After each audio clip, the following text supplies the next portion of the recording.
नमस्कार दोस्तों, स्वागत है आपका SSC learning point by Singh sir. आज हम करेंगे part number 6 profit and loss का। इसके बाद आपका एक पार्ट और आएगा क्योंकि इसमें टोटल है आपके 171 क्वेश्चन। ठीक है, इसके साथ ही आपके सभी बेस्ट क्वेश्चन समाप्त हो जाएंगे। अब आप सोच रहे होंगे इतने सारे पेपर और इतने कम बेस्ट क्वेश्चन, क्योंकि आपने अभी देखा होगा रिसेंट में इतने अच्छे क्वेश्चन पूछे ही नहीं गए हैं। ठीक है, तो इस हिसाब से कम ही क्वेश्चन आपको मिले हैं और आपको रिवीजन करना है भाई। 171 अगर एक चैप्टर के क्वेश्चन करते हो ना तो वो इनफ होते हैं। यानी कि एक चैप्टर के अगर आप 100 क्वेश्चन करते हो ना तो लगभग सभी टाइप के कवर हो जाते हैं। लेकिन यहाँ तो 171 कर रहे हैं, वो भी बेस्ट क्वेश्चन कर रहे हैं, यानी कि आपका फुल रिविजन हो रहा है। ठीक है, चलो फिर स्टार्ट करते हैं बिना देरी किए हुए। पहला सवाल है, कह रहा है एक दुकानदार 7% हानि पर कपड़ा बेचने के लिए विज्ञापन देता है। हालांकि 1 मीटर लंबाई के झूठे पैमाने का उपयोग करके वह वास्तव में 24% का लाभ प्राप्त करता है। 1 मीटर के स्थान पर वह कितनी लंबाई वास्तविक लंबाई का उपयोग करता है। ऑप्शन सारे सेंटीमीटर में, यानी कि 1 मीटर को हम क्या लिख सकते हैं, 100 सेंटीमीटर। अब एक चीज यहाँ पर देखना, 7% की हानि पर, यानी कि जो भी दुकानदार का होगा वो हम नीचे लिखेंगे, ग्राहक जो भी पैसे दे रहा वो हम ऊपर लिखेंगे। 7% की हानि पर, यानी कि 100 रुपए अगर दुकानदार लाया है तो वो 7% की हानि पर बेच रहा है, 93 रुपए में बेच रहा है। लेकिन क्या हुआ कि पैमाने का गलत यूज कर रहा है। पैसे तो वो 100 सेंटीमीटर के ले रहा है, लेकिन अपने पास से x सेंटीमीटर चीज दे रहा है। अब जो भी यहाँ पर हुआ है वो प्रॉफिट कितना हुआ, 24%, यानी कि 100 रुपए की चीज होगी तो टोटल 124 उसे मिले होंगे। अब इसको सॉल्व कर लो, हमारा आंसर आ जाएगा। ये इससे कैंसिल आउट हो गया। यहाँ पर करेंगे तो 4 तियां 12, 4 एकम 4 हो गया, इधर 4 दूनी 8, 4 पंजे 20 हो गया। इधर करेंगे ये 3 बार पूरा पूरा चला जाएगा, यानी कि x बराबर 75 आ गया। यानी कि उसने पास से 75 सेंटीमीटर दिया है, जबकि उसे एक्चुअल में 100 सेंटीमीटर देना था, लेकिन उसने बेईमानी कर ली। अगला सवाल, एक दुकानदार के पास 2220 किलोग्राम चावल है, जिसका एक भाग 20% के लाभ पर और शेष 12% के लाभ पर बेचता है। उसे पूरे पर 18% का लाभ होता है, 12% लाभ पर बेची गई मात्रा। अब देखो इस सवाल में सभी को पता है कि एलिगेशन लगेगा, लेकिन आप कितना स्टेप्स कटिंग कर पा रहे हैं इस पे दिमाग लगाओ। 20 और 18 का डिफरेंस 2, 18 और 12 का डिफरेंस 6, यानी कि 2 एकम 2, 2 तियां 6। इधर करेंगे 4, 4 बराबर में दे दिया था 220 2220। अब हमें 12% का लाभ पे चाहिए, यानी कि दूसरे साइड वाला, यानी कि इधर वाला कितना आया था, एक एक बराबर निकालेंगे, 4 पंजे 20, 4 पंजे 20, 4 पंजे 20, आंसर आ गया। तो यही चीज है, आप कर ले रहे हो सवाल, अच्छी बात है, लेकिन आप उसके ऊपर स्टेप्स कटिंग करना शुरू करो। जितना स्टेप्स कटिंग कर लोगे उतना और शॉर्ट हो जाएगा। ये भी एक कैलकुलेशन का पार्ट होता है, ऐसा नहीं है कि आपने स्क्वायर क्यूब ये याद कर लिए बात खत्म। स्टेप्स कटिंग भी करना आना चाहिए। अगला सवाल, एक व्यापारी सामग्री खरीदते और बेचते समय हर बार 12% के बराबर गलत बाट का उपयोग करता है। फिर देखो कह रहा केवल 2 स्पून भारों का उपयोग करने पर उसके लाभ परसेंट में कितनी वृद्धि हुई है। अब देखो मान लो इतना रहा, ये कोई बेट रहा होगा, लेकिन 12% गलत का यूज किया खरीदते समय, यानी कि 100 ग्राम चीज लेकिन 12% कम ज्यादा वो खरीद के लाया होगा, कितना 112 खरीदा होगा। बेचते समय इतने पर 100 पर उसने 12 कम दिया होगा, यानी कि 88 दिया होगा। यानी कि इतना लेके आया और इतना वो दे रहा है, यानी कि यहाँ से प्रॉफिट कितना ले रहा है, 12 से 8 गया तो 4 बच गया और 10 से 8 गया 2, यानी कि 24 का उसने प्रॉफिट लिया। किस पर भाई, 112 पर, सॉरी 88 अपने पास से दिया था ना, 88 पर गुणे में कर देंगे 100, तो 4 संग 24, 4 दूनी 8, 4 दूनी 8, इधर करेंगे 11 हो गया, 2 तियां 6, यानी कि 300 बटे में 11 आ गया। इधर करेंगे तो 11 दूनी 22, 8 बच गया, 11 सत्ते 77, यानी कि 27.7727% आंसर आ जाएगा। अगला सवाल, कुछ लकड़ी के फर्नीचर की कीमत 3 हाथों से गुजरने पर 65% बढ़ जाती है। यदि पहले और दूसरे विक्रेता ने क्रमशः इतने और इतने का लाभ कमाया तो तीसरे विक्रेता का लाभ परसेंटेज ज्ञात कीजिए। देखो सवाल कह रहा है कि ओवरऑल अगर 100 था तो 165 बन गया। ठीक है, 3 हाथों से, यानी कि फर्स्ट, सेकंड और थर्ड। हमें 2 का तो पता है भाई, 2 के लिए कितना कितना बढ़ रहा है वो हम यहाँ से कर लेते हैं। 20% का मतलब 1/5 और 25% मतलब 1/4। तो पहले में 5 से 1 बढ़ेगा तो 6/5 बढ़ा, दूसरे में 5/4 बढ़ गया। तीसरे का हमें नहीं पता है, तीसरे को हम मान लेते कि पहले अगर ए रहा होगा तो बढ़ के कितना हो गया होगा, बी हो गया होगा। अब इसी को हम गुणा भाग कर लेते हैं, 5 से 5 कैंसिल आउट हो गया, 5 दूनी 10 हो गया, इधर करेंगे तो 5 तिया 15, 5 तिया 15 हो गया, 3 एकम 3, 3 एकम 3, इधर 3 दूनी 6 हो गया, इधर करेंगे तो 4 पंजे 20 हो गया। यानी कि v अपॉन में a करेंगे तो 11 बटे में कितना आ गया 10, कितना बड़ा 1 बड़ा, किस पर 10 पे गुणे में, तो यानी कि तीसरे हैंड पे कितना बड़ा होगा 10%। अगला सवाल, एक व्यापारी के पास एक तराजू है जो 1 किलो के लिए 1300 ग्राम दिखाता है, वह अपने क्रय मूल्य में 15% की वृद्धि करता है, शुद्ध लाभ। भाई हम हमेशा क्या करते हैं, ग्राहक के जो भी पैसे ले रहे हैं ऊपर, और जो दुकानदार अपने पास से खर्च करेगा उसमें जितनी चीज देगा वो नीचे। 100 रुपए की चीज थी लेकिन 15% बढ़ा दिया तो 115 हो गया। लेकिन भाई वो पैसे तो 1300 ग्राम के ले रहा है, लेकिन अपने पास से भाई 1 किलो के स्थान पर 1300 दिखा रहा ना, अपने पास से उसने 1000 ग्राम की चीज दी, यानी कि टोटल पैसे उसने इतने लिए, अपने पास से टोटल इतने की चीज दी। अब यहाँ पर इसका कैलकुलेशन कर लेते हैं, यानी कि 2 जीरो यहाँ से चले गए, 5 दूनी 10 हो गया, इधर करेंगे तो 5 दूनी 10, 5 तिया 15 हो गया, 13 तिया 39 हो गया, 13 दूनी 26 और 3 29 बटे में हो गया 200। कितने का प्रॉफिट लिया 99 का, किस पर लिया 200 पर, गुणे में क्या हो गया 100 हो गया, कैंसिल आउट, इधर करेंगे 2 चौकू 8, 2 ने में 18, 2 पंजे 10, यानी कि 49.4% आंसर। चलो फिर अगला करते हैं। राम अपने पैसे का इतना परसेंट खो देता है और शेष का 75% खर्च करने के बाद उसके पास इतने रुपए बचते हैं। राम के पास शुरू में कितना पैसा था भाई 12.5% मतलब 1/8, यानी कि 8 से अगर 1 खर्च कर दिया तो 7/8 बचेगा। यानी कि भाई हमने मान लिया उसके पास इतना स्टार्टिंग में था तो 7/8 ये बचा, 75% उसने खर्च कर दिया तो बचा कितना 25%, यानी कि 25/100, इसी का मान दिया था 630, तो 25 चौकू 100, 7 नेम 63 हो गया, और इधर करेंगे 8 चौक 32, तो 9 दूनी 18 हो गया, 9 तिया 27 और 1 28, यानी कि 2880 आंसर। अगला सवाल, अब यहाँ पर देखो कह रहा है यदि एक दुकानदार 100 रुपए के अंकित मूल्य पर 10% की छूट देता है और 8% का लाभ प्राप्त करता है तो वस्तु का लागत मूल्य क्या होगा। भाई देखो अंकित मूल्य 100 था, यानी कि 108 का मान दिया गया था हमको 100, 10% की छूट यानी कि हमें ये निकालना था। अब ये आपको डायरेक्ट लिखना आना चाहिए। देखो मार्क प्राइस पर अगर हम छूट देंगे तो 90% बचा, ये सेलिंग प्राइस बन गया। कॉस्ट प्राइस पर अगर प्रॉफिट हम जोड़ देंगे तो ये क्या बन गया, ये भी सेलिंग प्राइस। दोनों को हम बराबर कर सकते थे बिल्कुल, तो मार्क प्राइस अपॉन में अगर कॉस्ट प्राइस लिखेंगे तो 108 बटे में 90 हो गया। इसीलिए ये हमें डायरेक्ट पता था तो हम ये चीज लिख पाते हैं। अगर नहीं पता होगा तो टाइम लगेगा, निकल तो आती हैं चीजें।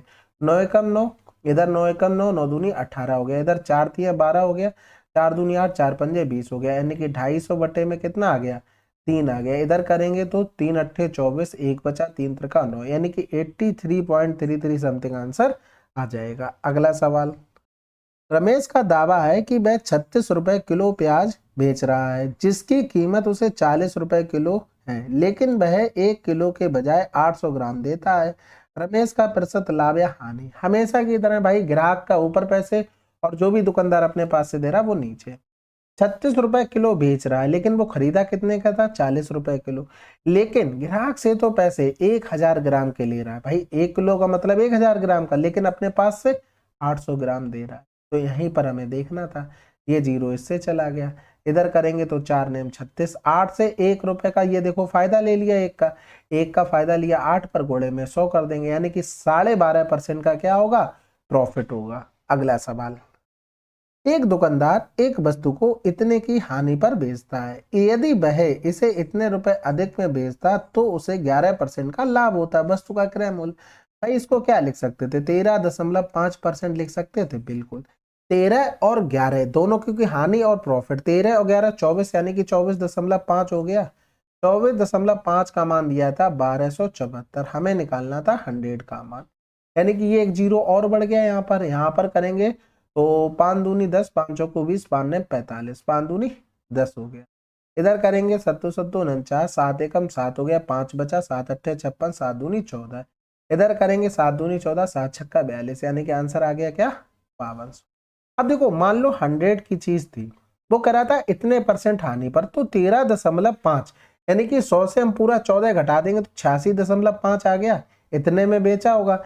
कह रहा इतने अधिक में बेचता तो उसे 11% का लाभ होता। 11% का लाभ का मतलब 111 हो गया। इनका डिफरेंस करेंगे तो 10 से 5 गया 5, तो 10 से 6 गया तो 4 हो गया, फिर यहाँ पर 10 से 8 गया 2 हो गया, यानी कि 24.5 आ गया, इसी का मान दिया गया था। यही तो देखो डायरेक्ट कर लिया। तो आपको इतना नहीं करना है, आपने एक तरफ देखा कि हानि हो रही, एक तरफ देखा कि लाभ हो रहा, दोनों को ऐड करके हमने मान निकाल लिया। तो ये प्रैक्टिस है केवल। अगला सवाल, रमेश 3900 रुपए में एक मेज और एक कुर्सी खरीदता है। वह टेबल को 8% के लाभ पर और कुर्सी को 16% के लाभ पर बेचता है।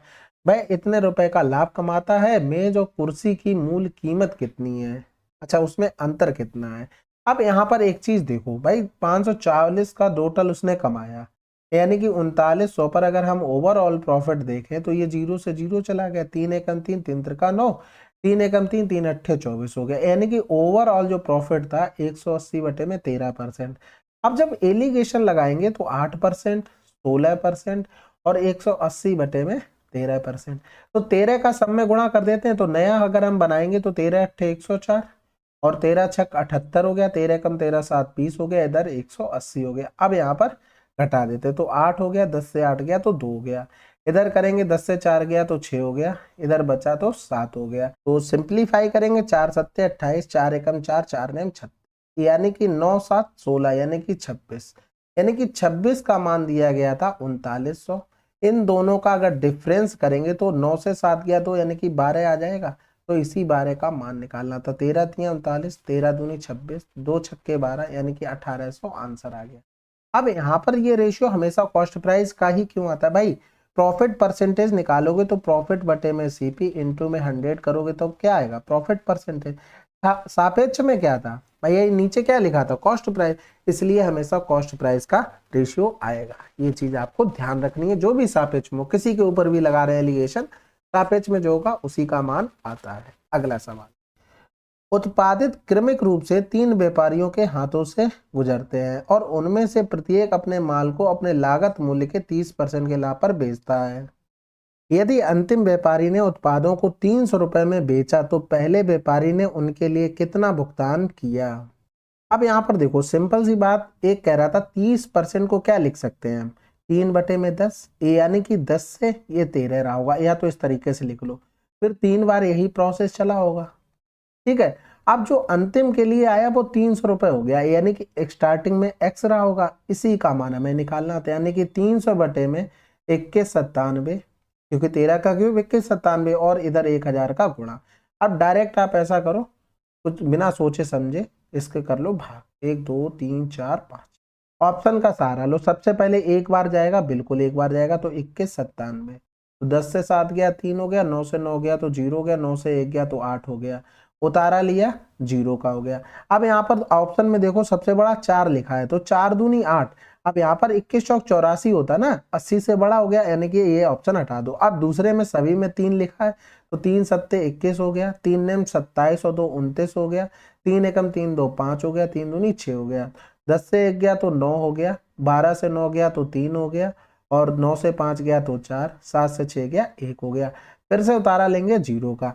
अब सबसे बड़ा इसमें क्या लिखा है? 7 लिखा है, तो 21 गुणे 7 147 होता है, 21 सत्ते 147, जो कि 143 से बड़ा है, इसको हटा दो। 6 का गुणा करके देखते हैं, 21 छक्का 126 हो गया, यानी कि 143 से छोटा आ रहा है, तो हमारे पास आंसर क्या आ गया? 136.55।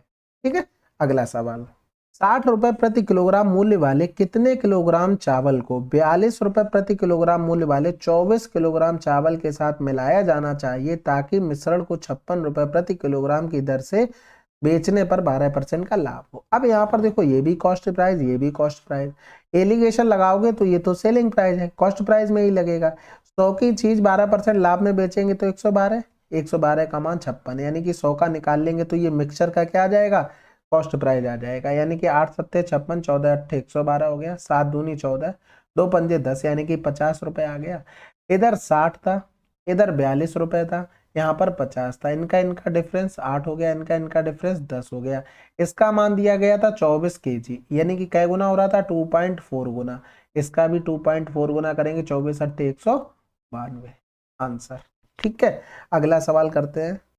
एक दुकानदार को अजय को 20 पेन बेचने पर 4 पेन के लागत मूल्य पर हानि हो रही है। यदि दुकानदार ने 10% कम कीमत पर 20 पेन खरीदे थे और बिक्री मूल्य से 25% अधिक पर अजय को 20 पेन बेचे थे तो कितना % लाभ हुआ। अब यहाँ पर एक चीज देखो, 20 पेन खरीद रहे हैं, 20 पेन ही बेच रहे हैं, तो इनकी तो कोई जरूरत नहीं है भाई। प्रॉफिट चाहे एक पेन खरीद कर एक बेचो, या 20 खरीद कर 20 बेचो, या 40 खरीद कर 40 बेचो, प्रॉफिट तो सेम रहना ना, प्रॉफिट परसेंटेज पे कोई दिक्कत नहीं है। तो कह रहा था 20 पेन बेचने पर 4 पेन के लागत मूल्य पर हानि होती है। अब जैसे 20 पेन का अगर सेलिंग प्राइस 20 के कॉस्ट प्राइस के बराबर होता तब तो कोई दिक्कत ही नहीं है, लेकिन उसने 20 पेन बेचे ना, तो 4 पेन के लागत मूल्य पर हानि हो गई। यानी कि 4 पेन का इसे लागत मूल्य और जोड़ दे तो ये 20 पेन के लागत मूल्य के बराबर हो जाएगा, क्योंकि उधर हानि हो रही थी, हमने जोड़ दिए तो बराबर हो गए। यानी कि 20 का सेलिंग प्राइस बराबर हो गया 16 का कॉस्ट प्राइस, यानी कि सेलिंग प्राइस अपॉन में कॉस्ट प्राइस, 4 चौकू 16, 4 पंजे 20 हो गया। अब वो कह रहा था 10% कम कीमत पर खरीदे थे, यानी कि कीमत अगर 5 है, 10 कम में खरीदेंगे तो 90% हो गया। और कह रहा था 4 रुपए सेलिंग प्राइस से 25% अधिक पर बेचा तो 125% हो गया। इसी का सोल्यूशन करना था भाई। ये कॉस्ट प्राइस बन गया, ये न्यू सेलिंग प्राइस, दोनों बन गए। अब इस पर कैलकुलेशन कर लो, हमारा आंसर आ जाएगा। बस इतना आसान सा सवाल था। यहाँ पर सबसे पहले तो कुछ काट लें या तो रहने दो। 450, 4 पंजे 20 हो गया, 12 चौक 48, तो 50 हो गया। प्रॉफिट कितने का लिया, 50 का। किस पर लिया, 450 पर, गुणे में कर देंगे तो हो गया, यानी कि 0 से 0 हो गया, 5 ने 45 हो गया, तो 11.1% हमारा आंसर आ जाएगा। अगला सवाल, एक व्यापारी ने 120 रुपए प्रति किलोग्राम और 220 रुपए प्रति किलोग्राम की दर से 2 गुणवत्ता वाले चावल खरीदे। 72 किलोग्राम दूसरी गुणवत्ता वाले चावल में पहली गुणवत्ता का कितना चावल मिलाया जाना चाहिए ताकि परिणामी मिश्रण को 280 रुपए प्रति किलोग्राम की दर से बेचकर 40% का लाभ कमाया जा सके। अब फिर से वही बात, ये कॉस्ट प्राइस, ये भी कॉस्ट प्राइस, लेकिन ये तो सेलिंग प्राइस है, इसको भी कॉस्ट प्राइस में बना लेते हैं। मिक्सचर का कॉस्ट प्राइस भाई निकल के आ जाएगा, तो 14 दूनी 28 हो गया, यानी कि यहाँ पर करेंगे तो 200 रुपए आ गया। एलिगेशन लगा देंगे, 120, 220, इधर 200 हो गया। यहाँ पर करेंगे तो ये 20, 20 से कम 20, 20 चौको 80, इसका मान दिया गया था 72, तो ये 18 चौक 72, इसका मान हमें पहले वाले का निकालना था, यानी कि 18 kg आंसर आ जाएगा। अब देखो वही चीज चल रही है क्या, सापेक्ष वाली, यानी कि जो रेशियो आता है वो क्वांटिटी का यहाँ पर भी आ रहा है। क्यों आ रहा है, क्योंकि यहाँ पर 120 रुपए प्रति केजी लिखा है, तो सापेक्ष में क्या लिखा है, केजी, केजी का मतलब क्वांटिटी, इसीलिए ये जो रेशियो यहाँ पर आया वो क्वांटिटी का आया। ठीक है, हमेशा ध्यान रखना सापेक्ष वाले का ही रेशियो आता है। अगला सवाल, एक किराने की दुकान में समर्थ ने एक ग्राहक को 1 किलोग्राम के स्थान पर 950 ग्राम चीनी 54 रुपए में बेची। 1 किलोग्राम चीनी का लागत मूल्य 36 रुपए था, तो चीनी बेचने पर उसका कितना लाभ हुआ। सबसे बढ़िया, नीचे दुकानदार का ऊपर ग्राहक का लिखते हैं। क्या कह रहा था कि एक किलोग्राम यानी कि 1000 ग्राम के पैसे लिए, लेकिन अपने पास से 950 ग्राम दिया, और एक्चुअल में 54 रुपए के हिसाब से बेचा, लेकिन था कितना, 36 रुपए। तो 18 तियां 54, 18 दूनी 36, 0 से 0 चला गया, 5 दूनी 10 कर देंगे, इधर कर देंगे ये 19 हो गया, इधर करेंगे ये 10 हो गया, यानी कि 30 बटे में 19 आ गया। कितने का प्रॉफिट लिया, 11 रुपए का। किस पर लिया, 19 पर, गुणे में 100 परसेंटेज बना देंगे, तो यहाँ पर करेंगे तो ये अच्छा एक्चुअल रुपए में पूछा है तो ठीक है, कोई बात नहीं। अब यहाँ पर देखो, हमने लिखा था 1000 गुणे में 54, यानी कि टोटल कितना पैसा लिया उसने, ग्राम के हिसाब से निकाल ले अभी, 54,000 रुपए।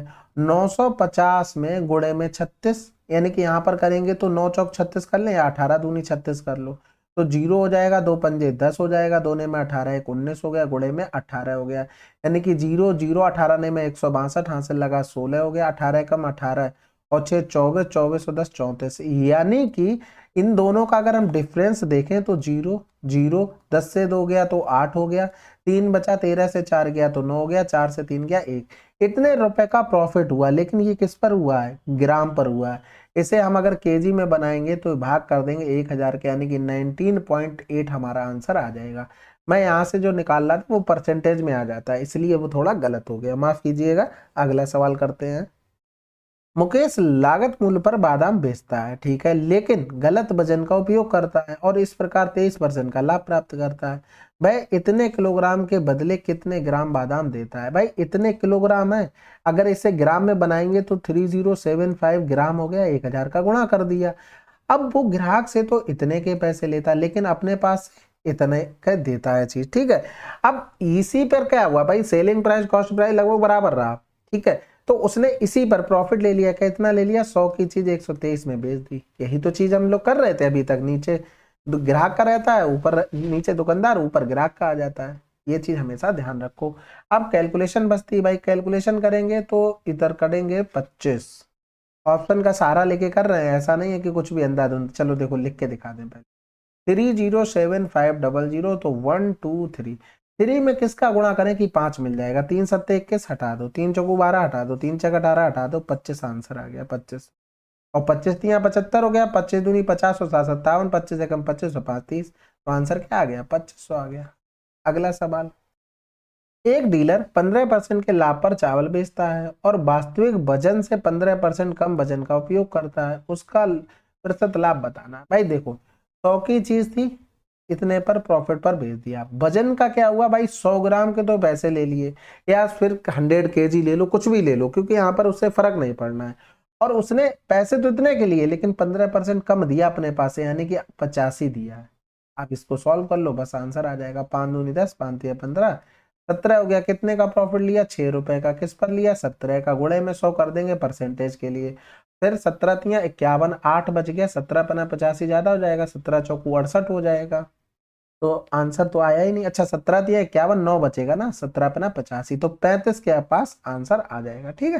थोड़ी सी मिस्टेक हो गई थी, पता नहीं क्यों, चलिए माफ कीजिएगा। अगला सवाल, मुस्कान 400 रुपए में 2 किलो दाल खरीदती है और उसे 440 रुपए में बेचती है। वह 1 किलो के बजाय इतने ग्राम वजन का भी उपयोग करती है, मुस्कान का वास्तविक लाभ बताना। देखो यहाँ पर 2 किलो चावल थे, ठीक है, दाल थी 400 की, तो 1 किलो कितनी हो गई, 200।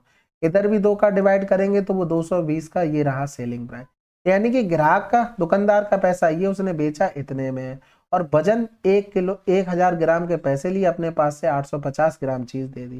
कैंसिल आउट हो गया, 2 एकम 2 करेंगे, इधर 2 एकम 2 हो गया, जीरो से ये जीरो, ये जीरो से ये जीरो, इधर करेंगे 5 दूनी 10, इधर 17 हो गया, यानी कि 22 बटे में 17 आ गया। कितने का प्रॉफिट ले लिया, 5 का। किस पर लिया, 17 पर। गुणे में कर देंगे 100, फिर करेंगे 17 दूनी 34, यानी कि 16 बच गया। 17 दूनी 34 किया तो कितना, 16 बच गया, यानी कि 160 हो गया। 17 ने में 153 हो जाएगा, यानी कि 7 बटे में 17, ये हमारा आंसर आ जाएगा, ठीक है। कैलकुलेशन का खेल है, बाकी तो चीजें आसान है। अब इसमें क्या ही समझोगे, आपकी प्रैक्टिस अच्छी होगी, अगर आपने कहीं से भी कोर्स किया ना, अच्छे से पढ़ोगे तो चीजें सब स्मूथ चल रही होंगी, ठीक है। अगला सवाल करते हैं। एक बेईमान दुकानदार लागत मूल्य पर अनाज बेचने का दावा करता है, लेकिन वह 1 किलो वजन के लिए इतने ग्राम वजन का उपयोग करता है, उसका लाभ परसेंटेज क्या होगा।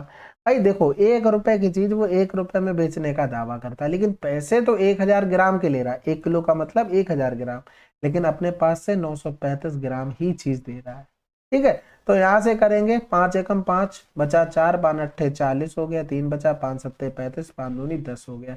कितने का प्रॉफिट ले लिया भाई, 13 रुपए का। किस पर, 187 पर।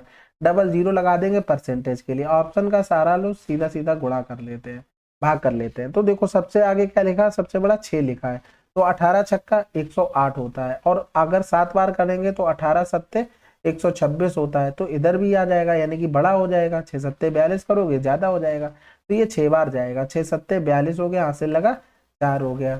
18 छक्का 108 और 4 112 हो गया। 10 से 2 गया 8, 9 से 2 गया 7, 2 से 1 गया 1 बचा।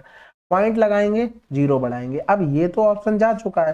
दूसरे नंबर पे सबसे बड़ा 9 लिखा है, तो 18 ने में 162, 178 से छोटा आ रहा। फटाफट गुणा करके देखते हैं भाई, फटाफट 9 का गुणा करके देखते हैं। 9 सत्ते 63 हो गया, हासिल लगा 6। 18 ने में 162 और 6, 162 और 6 168 हो गया। देखो 70 80 से छोटा आ गया, आंसर लगा दो 6.95%। अगला सवाल, अब इसको देखो, कह रहा है एक इलेक्ट्रॉनिक स्टोर का मालिक प्रत्येक वस्तु पर 20% और 25% की 2 क्रमिक छूट देता है। स्टोर में एक रिवार्ड पॉइंट योजना है जो ग्राहक को स्टोर से पिछली खरीदारी पर ग्राहक के खाते में जमा किए गए प्रत्येक एक रिवार्ड पॉइंट पर इतने रुपए की मुफ्त खरीदारी करने में सक्षम बनाती है। एक ग्राहक एक लैपटॉप खरीदने का फैसला करता है जिस पर इतने रुपए अंकित हैं। यदि उसके खाते में इतने रिवार्ड पॉइंट हैं तो उसका शुद्ध विक्रय मूल्य क्या होगा। आसान सवाल है भाई, 7200 अंकित मूल्य था, 72,000। 20% की छूट देगा। 20% मतलब 1/5 यानी कि 4/5 हो गया। 25% मतलब हो गया 1/4 यानी कि 3/4 हो गया। तो इधर करेंगे तो 5 चौको 20 हो गया, ये 0 से 0 कैंसिल आउट हो गया, 2 दूनी 4 हो गया यानी कि 3 दूनी 6, तो 0 0 6 दूनी 12 हो गया, 6 सत्ते 42 और 1 43। लेकिन अब यहाँ पर एक रिवार्ड पॉइंट के 0.1 रुपीज है, उसके पास पॉइंट है कितने भाई 2850, तो इसमें गुणा कर देंगे 0.1 इंटू में 2850 यानी कि ये पॉइंट 0 चला गया, 285 और छूट मिलेगी। तो 285 इसमें से क्या करेंगे हम माइनस कर देंगे, 10 से 5 गया 5, 9 से 8 गया तो 1 हो गया। अब आंसर आ चुका है क्या, एक बार और करना पड़ेगा क्योंकि यहाँ पर 11 से 2 गया 9, आंसर आ चुका है 42915। अगला सवाल करें, चलो फिर। राम मोहन को एक सूटकेस 20% के लाभ पर बेचता है, मोहन इसे श्याम को 40% के लाभ पर बेचता है। यदि श्याम इसके लिए इतने का भुगतान करता तो राम ने इसे कितने में खरीदा। तो देखो अगर मान ले राम के पास ये रहा होगा तो 120 बटे में 100 हो गया, 140 बटे में 100 हो गया, बराबर में क्या हो गया 14300 हो गया, सॉरी सिंगल जीरो। तो ये 100 तो एक चला गया। अब एक चीज बताओ 12 14 143 फेवरेट नंबर है जो कि आपका, वो कैंसिल आउट होगा पूरा पूरा, नहीं होगा। तो एक ही तो ऑप्शन पॉइंट में था, बात खत्म हो। इतना ही करना होता है भाई, और थोड़ी ना कुछ उसमें निंजा टेक्निक लगानी। 2 सत्ते 14 हो गया, 2 सत्ते 14, 2 एकम 2, 2 पंजे 10 हो गया। अब यहाँ पर 7 5 12 1 13 हो गया यानी कि x बराबर में 71500 अपॉन में 84। अब मान लो 2 अगर मिल जाते तो आपको अपना देसी फंडा लगाना था, इसके अलावा और भी कुछ एक्स्ट्रा नहीं करना पड़ता। तो सबसे पहले ऑप्शन में सभी में 8 लिखा, तो 8 करते 8 चौक 32 हो गया, 8 8 64, 64 और 3 67 हो गया यानी कि 5 से 2 गया 3 हो गया, 11 से 7 गया तो 4 हो गया। उतारा लिया फिर से 0 का। दूसरे नंबर पे सबसे बड़ा क्या लिखा 8 लिखा, 8 8 64 43 से बड़ा है। 7 करेंगे तो 7 8 56 यानी कि 43 से बड़ा है, ये भी चला गया तो आंसर 5 बार जाएगा क्योंकि 8 पन्ने 40 छोटा आ रहा था ना। तो इस तरीके से कर लेते। अगला सवाल, ए और बी ने एक व्यवसाय में इतने के अनुपात में पैसा निवेश किया, कुल लाभ का 15% दान के लिए जाता है, लाभ में ए का हिस्सा इतने रुपए है तो कुल लाभ क्या होगा। देखो भाई ये टोटल इस रेशियो में लाभ बटा होगा 7:5, 7 किसका है ए का, इसी 7 का मान दिया गया था 5950। अगर हम यहाँ से टोटल देखते टोटल कितना हो रहा था 12, यानी कि ये 12 हमने निकाल लिया, यानी कि ये हमें टोटल मिल गया ए प्लस बी का टोटल प्रॉफिट। ठीक है, लेकिन एक चीज समझो, अगर हम प्रॉफिट यहाँ पर जो कि ए प्लस बी और जो दान किया गया उसको मिलाकर 100 होता तो 15% तो दान चला गया, तो बचा कितना होगा 85%। यही तो 85% ये रहा होगा। अब ये जो 85% वो निकल के कितना आया भाई 5950 अपॉन में 7 इंटू में 12, यही निकल के आया। हमें टोटल प्रॉफिट यानी कि 100 का मान निकालना था, इस पे कैलकुलेशन हमको करनी थी। तो यहाँ पर 7 8 56 हो गया और 7 पंजे 35 हो गया, और ये 85 से 85 कैंसिल आउट यानी कि ओवरऑल कितना प्रॉफिट रहा 12,000। अगला सवाल करते हैं। एक दुकानदार एक वस्तु को 15% के लाभ पर बेचता है और ऐसे बाट का उपयोग करता है जो 20% कम है, उसका वास्तविक लाभ। देखो 15% के लाभ पर बेचा यानी कि 100 की चीज 115 में बेच रहा है, अगर उसको बाट देना चाहिए था एक्चुअल में 100, ठीक है, लेकिन 20% कम का दिया यानी कि इतने का बाट दे दिया उसने। तो अब इसी का तो कैलकुलेशन करनी है, कितने का प्रॉफिट ले रहा है डायरेक्ट लिखते हैं 5 3 यानी कि 35 का प्रॉफिट लिया, किस पर 80 पर गुणे में कर देंगे 100, यानी कि 0 से ये 0 चला गया, 350 बटे में 8 कर लेंगे, इधर किया 8 चौक 32, 3 बच गया तो फिर 8 तिया 24 हो गया और 8 सत्ते 56, 8 पन्ने 40 यानी कि 43.75% हमारा आंसर आ जाएगा। अब तो आसान लगने लगा हुआ, इतने सवाल कर लिए हम लोगों ने बेईमान दुकानदार पे कि अब आसान हो गया होगा। अगला सवाल, आर एस को कुछ धनराशि उधार देता है जिस पर एस आर को इतने रुपए अधिक वापस करता है, एस टी को उतनी ही धनराशि उधार देता है जिस पर टी एस को इतना अधिक भुगतान करता है। एस द्वारा उधार ली जाने वाली वह न्यूनतम धनराशि क्या होगी जिससे इसे लेन देन में कोई हानि ना हो। यहाँ पर 3 लोग थे आर एस टी, इसने मान लो कि इसको x रुपए उधार दिए, वही उठाकर x इसने दे दिए, लेकिन वो इससे s को यानी कि टी x को कितना दे रहा था 108.5 इतना अधिक दे रहा था। अब जो पैसा इसने एक ज्यादा दिया वो इसको ये वापस कर देगा, यानी कि कुल मिलाकर राशि कितनी ली गई थी x ली गई थी। अब यहाँ पर कितना ज्यादा पे कर रहा था एस ज्यादा पे कर रहा था कितना 17,000, लेकिन एक्चुअल में कितना ज्यादा पे कर रहा है भाई, एक्स उधार दिया और इतना ही वापस कर दे रहा है, यानी कि हम माइनस करेंगे तो 8.5 कर रहा था, यानी कि 17,000 हो गया, गुणे में कर देंगे 100, आंसर आ जाएगा। नहीं समझ में आया ना, ऐसे कर लो, देखो आर एस टी, आर ने एस को 100 रुपए दिए उधार, यही इसने 100 रुपए पकड़ा दिए, लेकिन टी ने क्या किया, इसको 100 से 8.5% अधिक दिया, यानी कि 108.5% दिया, यही उसने एस ने इसको पकड़ा दिया कि भैया ये पकड़ो, ना हमें एक्स्ट्रा चाहिए ना कुछ कम चाहिए, यानी कि हमारा पूरा पूरा हिसाब हो गया, एस को ना लॉस हो रहा ना कुछ प्रॉफिट हो रहा है। बात समझ में आ गई। लेकिन एक्चुअल में कितने ज्यादा कम ज्यादा किए, 8.5, तो यही तो हम कर रहे हैं, 8.5 का मान 17,000 और गुणे में कर देंगे 100, यानी कि 17 पना 85 हो गया, 5 दूनी 10 हो गया, जिसमें 2 के साथ दुनिया भर के जीरो लगे हो, आंसर लगा दो। अगला सवाल करते हैं, आशा करते हैं समझ गए होगे। चावल का लागत मूल्य और विक्रय मूल्य समान है, दोषपूर्ण वजन मशीन के कारण विक्रेता 15% का लाभ कमाता है। यदि 1000 ग्राम चावल का लागत मूल्य x रुपए है और मशीन बदल दी जाती है जो 950 ग्राम के बजाय इतने ग्राम दिखाती है, तो लाभ का समान प्रतिशत प्राप्त करने के लिए अब विक्रय मूल्य क्या होना चाहिए। अब इस सवाल की भावनाएं समझो भाई, विक्रय मूल्य उसने और क्रय मूल्य बराबर मान लिया, हमने मान लिया कि विक्रय मूल्य हमारा बी है और सेलिंग प्राइस यानी कि कॉस्ट प्राइस हमारा ए है, यानी कि सेलिंग प्राइस ग्राहक से पैसे लेंगे वो ऊपर, अपने पास से जो पैसे यानी कि दुकानदार के नीचे, लेकिन उसकी तौल मशीन चेंज कर दी गई। अब क्या हुआ, पैसे तो 1000 ग्राम के ले रहा था वो, लेकिन अपने पास से 950 ग्राम ले रहा था, प्रॉफिट उसका सेम रहा, 15% का 15% ही रहा। बात समझ में आ गई।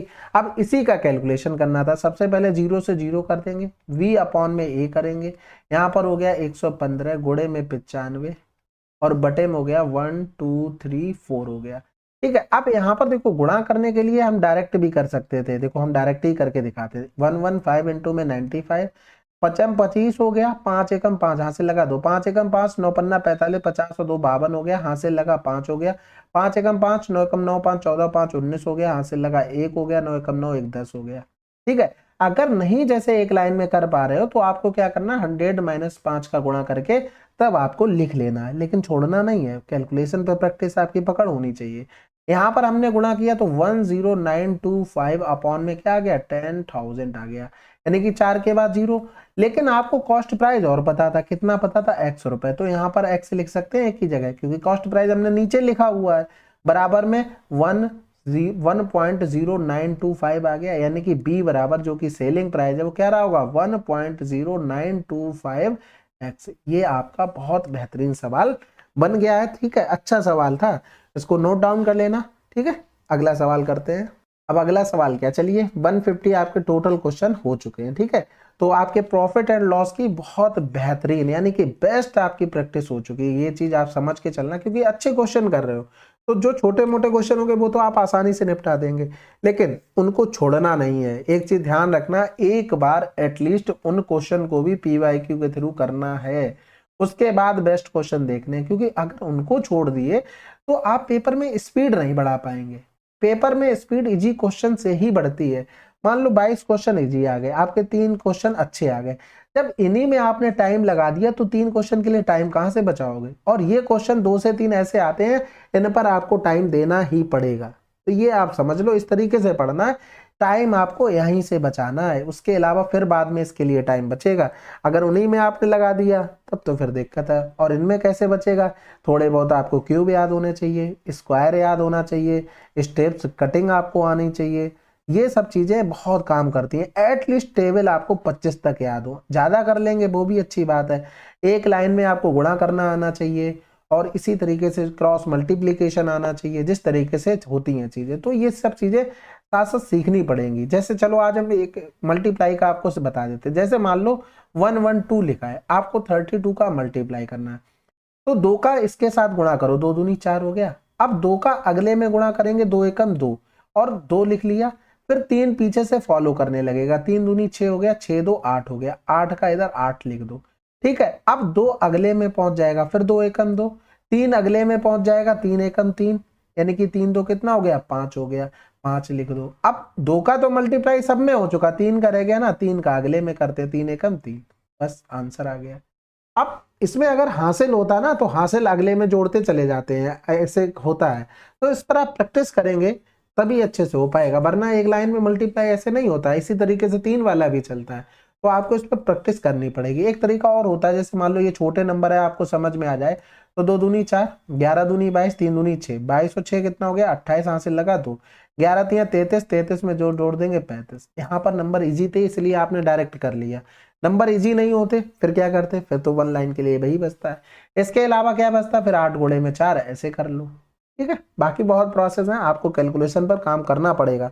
नहीं करोगे तो आप पीछे रहेंगे, कहीं ना कहीं आपको खलता रहेगा कि काश कैलकुलेशन कर ली होती। ठीक है, चलो फिर ये तो बहुत बातें हो गई, मिलते हैं अगले वीडियो में, तब तक के लिए जय हिंद जय भारत।